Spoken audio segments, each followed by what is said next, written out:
ഞങ്ങളുടെ ബസ് നിർത്തിയിരിക്കുന്നത് ഇവിടെ ഒരു വെള്ളച്ചാട്ടം കാണാൻ ഇറങ്ങാൻ വേണ്ടിയാണ്. ഞങ്ങളെല്ലാം ബസ്സിൽ നിന്നും ഇറങ്ങി. ദീർഘമായ യാത്രക്കിടയിലാണ് സഞ്ചാരം ടൂർ സംഘം ഇവിടെ എത്തിയിരിക്കുന്നത്. ക്രൗൺ ഫ്രോസർ, ബർണാഫോസ് എന്നിങ്ങനെ 2 വെള്ളച്ചാട്ടങ്ങളുണ്ട് ഇവിടെ. ആദ്യമായി ഞങ്ങൾ ക്രൗൺ ഫ്രോസർ വെള്ളച്ചാട്ടം കാണാൻ പോവുകയാണ്. ആകെ 32 പേരുണ്ട് ഗ്രൂപ്പിൽ. മനോഹരമായ പ്രകൃതി, നല്ല തണുത്ത കാറ്റ്, സുഖകരമായ തണുപ്പ് തന്നെയാണ് ഇവിടുത്തേത്. അടിസ്ഥാന സൗകര്യങ്ങൾ ഗംഭീരമായി ഒരുക്കി വെച്ചിരിക്കുന്നതാണ് ഇവിടെ കൂടുതൽ ആകർഷിക്കുന്നത്. നല്ല പ്ലാറ്റ്ഫോം, വേലിക്കെട്ട്. ഇതാണ് ക്രൗൺ ഫ്രോസർ വെള്ളച്ചാട്ടം. ചെറിയ ചെറിയ വെള്ളച്ചാട്ടങ്ങളുടെ വലിയൊരു ശൃംഖലയാണ് ക്രൗൺ ഫ്രോസർ. 900 മീറ്റർ നീളത്തിലാണ് ഈ വെള്ളച്ചാട്ടങ്ങൾ. ലാവാപ്പാറകൾക്കിടയിലെ ചെറിയ സുഷിരങ്ങളിലൂടെ അനേകം ചാലുകൾ ഒഴുകി നദിയിലേക്ക് ചേരുന്നു. ഹിറ്റ എന്ന നദിയാണിത്. ശരിക്കും ക്രൗൺ ഫ്രോസർ കൗതുകകരമായൊരു വെള്ളച്ചാട്ടമാണ്. സാധാരണ നമ്മൾ കാണുന്ന വെള്ളച്ചാട്ടം ഒരു അരുവിയോ നദിയോ ഒഴുകി വന്ന് ഉയർന്ന ഒരിടത്തു നിന്നും താഴേക്ക് പതിക്കുന്ന വിധത്തിലാണല്ലോ. എന്നാൽ ഇവിടെ ഒഴുകി വരുന്ന നദികളോ അരുവികളോ കാണുന്നില്ല. ഭൂമിയിലെ വലിയ ഉറവകൾ ചാലുകളായി നദിയിലേക്ക് ചേരുന്നു. സവിശേഷമായ ഒരു ഭൗമ പ്രതിഭാസത്തിന്റെ ഫലമായാണ് ഇത് രൂപപ്പെട്ടിരിക്കുന്നത്. ഇപ്പോൾ ഏത് ടൂറിസ്റ്റ് കേന്ദ്രങ്ങളിൽ ചെല്ലുമ്പോഴും കാണുന്ന പ്രധാന പരിപാടി ഫോട്ടോ എടുക്കലും സെൽഫി എടുക്കലുമാണ്. യഥാർത്ഥ കാഴ്ചയെ നേരെ ചൊവ്വേ ആരും കാണുന്നില്ല എന്ന് തോന്നും. ഞാൻ പോലും ഈ ദൃശ്യങ്ങളെല്ലാം പിന്നീട് വീഡിയോയിലൂടെയാണ് ശരിക്കും കാണുന്നത്. ചെറിയൊരു വെള്ളച്ചാട്ടമാണെങ്കിലും ഇത് കാണാൻ നല്ല ഭംഗിയാണ്. പല തട്ടുകളിലായി ജലം പതഞ്ഞ് താഴേക്കൊഴുകിക്കൊണ്ടിരിക്കുന്നു. അത് കുറച്ചുനേരം കണ്ടുനിന്ന ശേഷം അവിടെ നിന്നും നടന്നു. കുറേ ദൂരം കൂടി ഈ വഴി മുന്നോട്ടു പോകാം. ഇവിടമെല്ലാം മാലിന്യലേശമില്ലാതെ സംരക്ഷിക്കപ്പെടുന്നുണ്ട്. ചരലും മണലുമുള്ള വഴിയാണ്. അതിന്റെ ഓരത്ത് നല്ല പുൽമേട്, നല്ല ഓക്സിജൻ ഉള്ളിലേക്കെടുക്കാവുന്ന ഒരിടം. ആ ശുദ്ധത ഇതിലൂടെ നടക്കുമ്പോഴും ശ്വസിക്കുമ്പോഴും ഫീൽ ചെയ്യും. അധികം ജനവാസമില്ലാത്തതും വാഹനങ്ങളൊന്നുമില്ലാത്തതുമായിരിക്കാം കാരണം. നടന്ന് ക്ഷീണിക്കുന്നവർക്ക് ഇരിക്കാൻ ബെഞ്ചുണ്ട്. മൺവഴിയിലൂടെ നടന്നെത്തുന്നത് ബർണാഫോസ് വെള്ളച്ചാട്ടത്തിനടുത്തേക്കാണ്. ഇവിടെ ഒരു പാലമുണ്ട്. ഈ പാലത്തിൽ നിന്നാണ് ബർണാഫോസ് വെള്ളച്ചാട്ടം കാണേണ്ടത്. പാറയിടുക്കിലൂടെ ഹിറ്റ്വ നദി കുത്തി ഒഴുകി അങ്ങനെ വരുന്നു. ലാവാ ഫീൽഡിൽ രൂപപ്പെട്ട വലിയൊരു വിള്ളലിലൂടെയാണ് നദി ഒഴുകുന്നത്. പരന്നൊഴുകി വന്ന നദി ഇവിടെ ഒരു ഇടുക്കിലൂടെ കടന്നു പോവുകയാണ്. വക്കത്ത് നിൽക്കുന്ന ആളുകളുടെ രൂപവുമായി താരതമ്യം ചെയ്യുമ്പോൾ സാമാന്യം വലിയൊരു പാറയിടുക്ക് തന്നെയാണിതെന്ന് വ്യക്തമാകും. നിരവധിയായ ഐസ്ലാൻഡിക് നാടോടി കഥകളുടെ പശ്ചാത്തലമാണ് ഈ വെള്ളച്ചാട്ടവും നദിയും. ക്രൗൺസാസ് എന്ന സമീപ ഗ്രാമത്തിലെ ഒരു കർഷകൻ ഭാര്യയും ജോലിക്കാരുമൊത്ത് ഒരു ക്രിസ്മസ് ദിനത്തിൽ നദിക്കക്കരെയുള്ള പള്ളിയിൽ ആരാധനയ്ക്കായി പോയി. വീട്ടിലിരുന്ന് മുഷിഞ്ഞ കുട്ടികൾ മാതാപിതാക്കൾ പോയ വഴിയെ നടന്നു. കർഷകൻ തിരികെ വീട്ടിലെത്തിയപ്പോൾ കുട്ടികളെ കണ്ടില്ല. അവരുടെ കാൽപ്പാടുകൾ ഈ വെള്ളച്ചാട്ടത്തിനു കുറുകെ അന്നുണ്ടായിരുന്ന ഒരു സ്റ്റോൺ ആർച്ചിനു മുകളിൽ വരെ എത്തിയിരുന്നു. കുട്ടികൾ വെള്ളച്ചാട്ടത്തിൽ വീണ് മരിച്ചതാണെന്ന് മനസ്സിലാക്കിയ കർഷകന്റെ ഭാര്യ ആ സ്റ്റോൺ ആർച്ചിൽ ഒരു മന്ത്രവാദം നടത്തിയത്രേ. ദിവസങ്ങൾക്കകം ആ ആർച്ച് തകർന്നു വീഴുകയും ചെയ്തു. ഇത്തരത്തിലുള്ള നിരവധി കഥകളുടെ കേന്ദ്രം കൂടിയാണ് ഐസ്ലാൻഡ്. അങ്ങ് താഴ്വാരം വരെ നീളുന്ന മനോഹരമായ കാഴ്ച. ഇവിടെയും സെൽഫി എടുക്കലും ഫോട്ടോ എടുക്കലും തന്നെയാണ് പ്രധാന കലാപരിപാടി. താഴെ നദി പരന്നൊഴുകുന്നത് കാണാം. ലാവാക്കല്ലിന്റെ പിളർപ്പിലൂടെ വരുന്ന നദി വീണ്ടും വിസ്തൃതമാകുന്നത് ഇവിടെ വച്ചാണ്. വേനലിൽ ചില സമയങ്ങളിൽ വലിയ കുത്തൊഴുക്കാവും നദിയിലുണ്ടാവുക. ഹിമാനി ഉരുകുന്നതുകൊണ്ടാണത്. ടൂറിസ്റ്റുകളുടെ വലിയ പ്രവാഹമൊന്നുമില്ലാത്ത സ്ഥലമാണിത്. ഒരു ദിവസം പരമാവധി 200 ടൂറിസ്റ്റുകളൊക്കെ ആയിരിക്കും ഇവിടെ വരിക. എങ്കിലും സൗകര്യങ്ങളെല്ലാം കൃത്യമായി ഒരുക്കി വെച്ചിരിക്കുന്നു. ഈ പാലമെല്ലാം അതിഗംഭീരമാണ്. ഞങ്ങളുടെ ഗ്രൂപ്പിലെ കുറേ ആളുകൾ മറ്റൊരു ഭാഗത്തേക്ക് പോയിട്ടുണ്ട്. ഞങ്ങളും അവിടേക്ക് നടന്നു. ഇവിടെ കയറി നിൽക്കുമ്പോൾ ചുറ്റും നല്ല വ്യൂ ആണ്. പലയിടത്ത് വെച്ചും ബെർണാഫോസ് വെള്ളച്ചാട്ടം കാണാം. ഇവിടെ വലിയൊരു ഇടുക്കിലൂടെയാണ് ജലം ഒഴുകി വരുന്നത്. ചിലയിടത്ത് 100 മീറ്റർ വരെ ഉയരമുള്ള പാറയിടുക്കിനിടയിലൂടെയാണ് നദി ഒഴുകുക. നൂറ്റാണ്ടുകളായുള്ള കുത്തൊഴുക്ക് മൂലം പാറയിൽ പൊത്തുകൾ രൂപപ്പെട്ടിരിക്കുന്നു. ഇതിനകത്ത് വീണാൽ രക്ഷപ്പെടുക പ്രയാസമാണ്. ഒന്നാമത്തെ കാര്യം, കൊടും തണുപ്പുള്ള വെള്ളമാണ്. 0 ഡിഗ്രി സെൽഷ്യസ് ഒക്കെ ആയിരിക്കും ഇതിന്റെ താപനില. വെള്ളച്ചാട്ടം ക്യാമറയിലൂടെ സ്ക്രീനിൽ കാണുമ്പോൾ അത്ര ഭംഗിയുണ്ടാകില്ല. അത് നേരിട്ട് തന്നെ കാണണം. തിരികെ ബസ് പാർക്ക് ചെയ്തിരിക്കുന്നിടത്തേക്ക് നടക്കുമ്പോൾ അക്കാണുന്നത് ഒരു റെസ്റ്റോറന്റും ടോയ്ലറ്റും എല്ലാമുള്ള കെട്ടിടമാണ്. ഇവിടെ ടോയ്ലറ്റ് ഉപയോഗിക്കുന്നതിന് പണം കൊടുക്കേണ്ടതില്ല. വണ്ടി എടുക്കുന്ന സമയമാകുമ്പോഴേക്കും പീറ്റർ കയറി സീറ്റ് ഒന്ന് അഡ്ജസ്റ്റ് ചെയ്ത് ഉപകരണങ്ങളൊക്കെ നോക്കി കൃത്യത ഉറപ്പുവരുത്തും. അടുത്തതായി പോകുന്ന സ്ഥലത്തെ വെതർ വരെ മൊബൈലിലൂടെ ഒന്ന് ചെക്ക് ചെയ്യും. വിമാനത്തിന്റെ കോക്പിറ്റിൽ പൈലറ്റ് എന്നോണം പീറ്റർ ബസിന്റെ ഡ്രൈവിംഗ് സീറ്റിലിരുന്ന് ഡ്രൈവ് ചെയ്യുന്നത് കാണുന്നത് തന്നെ ഒരു ചെയ്യലാണ്. മിററിൽ മാത്രം നോക്കി ശ്രദ്ധിച്ച് വണ്ടി തിരിച്ചെടുത്തു. നമ്മുടെ നാട്ടിലെ ടൂറിസ്റ്റ് വണ്ടികളിൽ ഉള്ളതുപോലെ സഹായിക്കാൻ കിളിയൊന്നും ഇതിലില്ല. മൊബൈൽ എടുത്തു നോക്കി അടുത്ത സ്ഥലത്തെ വെതറും മറ്റും ഒന്നുകൂടി ഉറപ്പുവരുത്തി. കുറെ കാറുകൾ ടൂറിസ്റ്റുകളുമായി എത്തിയിട്ടുണ്ട്. മനോഹരമായ ഭൂപ്രദേശം. അതുപോലെ തന്നെ സുന്ദരമാണ് ഇവിടുത്തെ റോഡുകളും. അതിന്റെ വൃത്തിയും മാർക്കിങ്ങുകളും ഇരുവശത്തെ കാഴ്ചകളുമെല്ലാം കൂടി ചേർന്നാണ് അതിനെ മനോഹരമാക്കുന്നത്. ഹിറ്റ നദിയാണ് ഈ ഒഴുകുന്നത്. ഹിറ്റാർ വാറ്റിൻ എന്ന ഗ്ലേഷ്യറിൽ നിന്ന് ഉത്ഭവിക്കുന്ന നദിയാണ്. ഐസ്ലാൻഡിന്റെ ഹൈലാൻഡ്സിലൂടെ ദീർഘദൂരം ഒഴുകുന്ന നദി. നദി സൃഷ്ടിക്കുന്ന വെള്ളച്ചാട്ടങ്ങളും ഏറെ പ്രശസ്തമാണ്. പുല്ല് ബണ്ടിലുകളാക്കി ഉരുട്ടിവെച്ചിരിക്കുന്നതാണ് എവിടെയും കാഴ്ച. ദീർഘമായ ശൈത്യകാലത്ത് കന്നുകാലികൾക്ക് ആഹാരമാക്കാനുള്ള പുല്ല് ഇവിടെ വിളയുന്നു. മരങ്ങളില്ലാത്ത പുൽമേടുകൾ മാത്രമുള്ള പ്രകൃതി. ചിലയിടത്താകട്ടെ കറുത്ത മണ്ണിന്റെ ഭൂമി മാത്രമാണ് കാഴ്ച. അതിലൂടെ നേർരേഖ പോലെയുള്ള പാത. ഇനി ഞങ്ങൾ ലഞ്ച് കഴിക്കാൻ നിർത്തുന്ന സ്ഥലത്തെത്തണമെങ്കിൽ തന്നെ 2.5 മണിക്കൂർ ഓടണം. ഏതാണ്ട് 150 കിലോമീറ്ററോളം പോകാനുണ്ട്. അത്രയും ദീർഘമാണ് ഒരു സ്ഥലത്തു നിന്ന് അടുത്ത സ്ഥലത്തേക്കുള്ള ദൂരം. അങ്ങേയറ്റത്ത് കാണുന്നത് പോലെ 2-3 വീടുകളുള്ള ഒരു ചെറുഗ്രാമം കുറെ ദൂരം ചെല്ലുമ്പോൾ കാണാം. 2020 ശേഷം ഐസ്ലാൻഡിന്റെ ഹൈലാൻഡ് വില്ലേജ് ടൂറിസം ഏറെ സജീവമായിട്ടുണ്ട്. അതിനു മുൻപ് റെയ്ക്യാവിക്കിലും ഏതാനും പ്രകൃതി അത്ഭുതങ്ങളുടെ ടൗണുകളിലും മാത്രമായിരുന്നു ടൂറിസം ആക്ടിവിറ്റികൾ. ഇങ്ങനെ വിജനമായ പ്രദേശങ്ങളാണെങ്കിലും പലയിടത്തും ഹോട്ടലുകളുണ്ട്. ഈ ഭൂപ്രകൃതിയിൽ വന്ന് താമസിക്കാൻ ഇഷ്ടപ്പെടുന്ന ധാരാളം ആളുകളുണ്ട്. നമ്മുടെ കേരളത്തിലെ വാഗമണ്ണിലെ മൊട്ടക്കുന്ന് കാണാൻ വരുന്നവർക്ക് മൊട്ടക്കുന്ന് മാത്രമുള്ള ഒരു രാജ്യം കാണുമ്പോഴുള്ള ആവേശം എന്തായിരിക്കും? അതാണ് ഇവിടുത്തേത്. ഒരു ഹോട്ടലാണ് ഈ വലതുവശത്ത്, ഫോസ് ഹോട്ടൽ. 75 മുറികളുണ്ട് ഫോസ് ഹോട്ടലിൽ. Spa, outdoor hot and cool ടബുകൾ, റെസ്റ്റോറന്റുകൾ എന്നിവയെല്ലാമുള്ള വലിയൊരു ഹോട്ടലാണ് ഫോസ് ഹോട്ടൽ. റേക്ക് ഹോൾട്ട് എന്ന പ്രദേശമാണിത്. അത്തരത്തിലുള്ള പല ഹോട്ടലുകളുണ്ട് റേക്ക് ഹോൾട്ടിൽ. ഇവിടെ വെച്ച് ഹിറ്റ നദിയെ ഒരിക്കൽ കൂടി ക്രോസ് ചെയ്യുന്നു. പുൽമേടുകൾക്ക് പല നിറമാണ്. പച്ച നിറമുള്ള മേട്ടിൽ പഞ്ഞിക്കെട്ടുകൾ പോലെ കാണുന്നത് ചെമ്മരിയാടുകളാണ്. അത് ഇന്നാട്ടുകാരുടേതാകണമെന്നില്ല. വിദൂര ഗ്രാമങ്ങളിൽ നിന്നും കർഷകർ സമ്മർ മാസങ്ങളിൽ അവരുടെ ആടുമാടുകളുടെ കൂട്ടങ്ങളെയും കൊണ്ട് ഇങ്ങനെ ഹൈലാൻഡിലേക്ക് എത്തുന്നത് പതിവാണ്. 3 മാസത്തോളം ഇവിടെ തമ്പടിച്ച് കന്നുകാലികളെ തീറ്റിയ ശേഷമാണ് അവർ ശൈത്യകാലമാകുമ്പോഴേക്കും വീടുകളിലേക്ക് മടങ്ങുക. അമേരിക്കയിൽ നിന്നുമാണ് ഐസ്ലാൻഡിലേക്ക് ഏറ്റവും അധികം ടൂറിസ്റ്റുകൾ വരുന്നത്.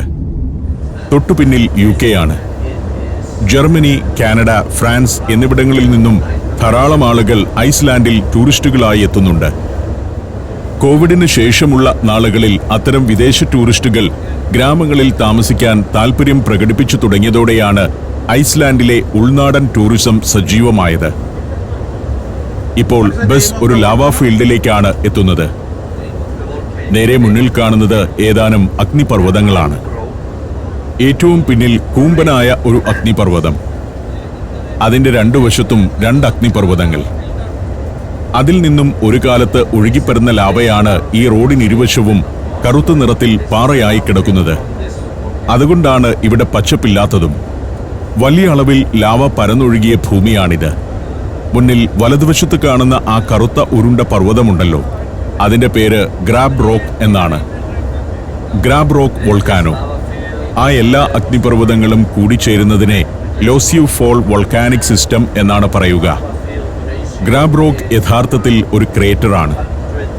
അഗ്നിപർവ്വത മുഖം ഒരു ഉരുണ്ട പാറയാണെന്ന് തോന്നുമെങ്കിലും അതിന്റെ മധ്യഭാഗത്ത് വലിയൊരു ഗർത്തമാണ്. ലാവ പ്രവഹിച്ചുകൊണ്ടിരുന്ന ഒരു അഗ്നിപർവ്വത മുഖം തന്നെയാണത്. 170 മീറ്റർ ഉയരമാണ് ഗ്രാബ് റോക്കിനുള്ളത്. ഏറ്റവും അവസാനമായി 1000 വർഷം മുൻപ് വരെ ഗ്രാബ് റോക്കിൽ നിന്ന് ലാവാപ്രവാഹമുണ്ടായിട്ടുണ്ട്. ഇടതുവശത്ത് ഈ കാണുന്നത് ഇവിടുത്തെ ബൈഫ്രോസ്റ്റ് എന്ന ഹോട്ടലാണ്. ഒരു 3 സ്റ്റാർ ഹോട്ടലാണിത്. 52 മുറികളുണ്ട് അവിടെ. ഇക്കാണുന്നതാണ് ഗ്രാബ് റോക്ക് മൗണ്ടൻ. ഇങ്ങനെ കാണുമ്പോൾ ഉരുണ്ട ഒറ്റപ്പാറയാണ്. എന്നാൽ അതിന്റെ മധ്യത്തിലാണ് ലാവ പ്രവഹിച്ചുകൊണ്ടിരുന്ന ഗർത്തം. ഇപ്പോൾ അതിന്റെ മുകളിലേക്ക് കയറാൻ വഴികളുണ്ട്. അരികിലൂടെ വെട്ടിയൊരുക്കി ഉണ്ടാക്കിയ വഴിയാണ്. മുകളിലെത്തിയാൽ താഴെ ക്രേറ്ററിലേക്ക് ഇറങ്ങാൻ പടവുകളുമുണ്ട്. ആ മലയിലേക്കുള്ള കയറ്റവും ക്രേറ്ററിലേക്കുള്ള ഇറക്കവുമെല്ലാം ടൂറിസം ആക്ടിവിറ്റികൾ തന്നെ. കുറച്ചുകൂടി ചെല്ലുമ്പോൾ മറ്റ് അഗ്നിപർവ്വതങ്ങളും കാണാം.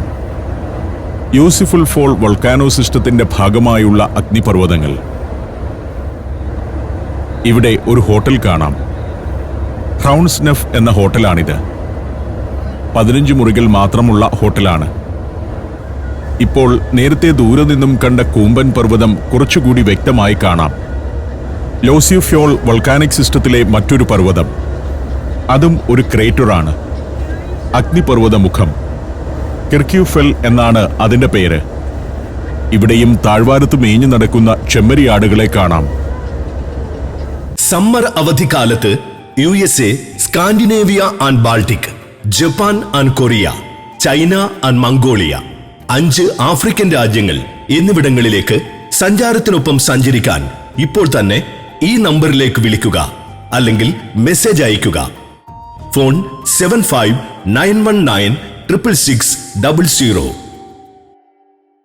Djibouti, Fiji, Lebanon, Ethiopia, Armenia. സഞ്ചാരം വോളിയം നമ്പർ 17. ഫുൾ HD-യിലുള്ള ഈ അപൂർവ ദൃശ്യയാത്രാ വിവരണ ശേഖരം സ്വന്തമാക്കാൻ സഞ്ചാരം എന്ന് SMS ചെയ്യൂ. ഫോൺ 9995 444 222. മനോഹര ഭൂപ്രകൃതിയിലൂടെ വീണ്ടും ദീർഘമായ യാത്ര. ഐസ്ലാൻഡിന്റെ ഹൈലാൻഡ്സ് എന്നറിയപ്പെടുന്ന മേഖല ഇതൊക്കെയാണ്. ടൂറിസമാണ് ഇവിടേക്ക് കുറച്ചെങ്കിലും ആളുകളെ കൊണ്ടുവരുന്നത്. മഞ്ഞുകാലത്ത് പൂർണ്ണമായും വിജനമായി പോകും ഈ പ്രദേശങ്ങളെല്ലാം. വേനൽക്കാലത്താകട്ടെ താഴ്വരകളിൽ നിന്നും കർഷകർ ആട്ടിൻപറ്റവുമായി ഇവിടേക്ക് വന്നുചേരും. വേനലിൽ മാത്രം ജനവാസമുണ്ടാകുന്ന ചില ഗ്രാമങ്ങൾ ഇവിടെയുണ്ട്. അവിടുത്തെ വീടുകളിലാണ് ആടുമേയ്ക്കാൻ വരുന്ന കർഷകർ താമസിക്കുക. ഐസ്ലാൻഡിന്റെ വിദൂര പ്രദേശങ്ങളിൽ വസിക്കുന്ന കർഷകരിൽ നല്ലൊരു ശതമാനവും മാനസിക സമ്മർദ്ദവും മാനസികാഘാതവും നേരിടുന്നവരാണെന്ന് പഠനങ്ങൾ തെളിയിക്കുന്നുണ്ട്.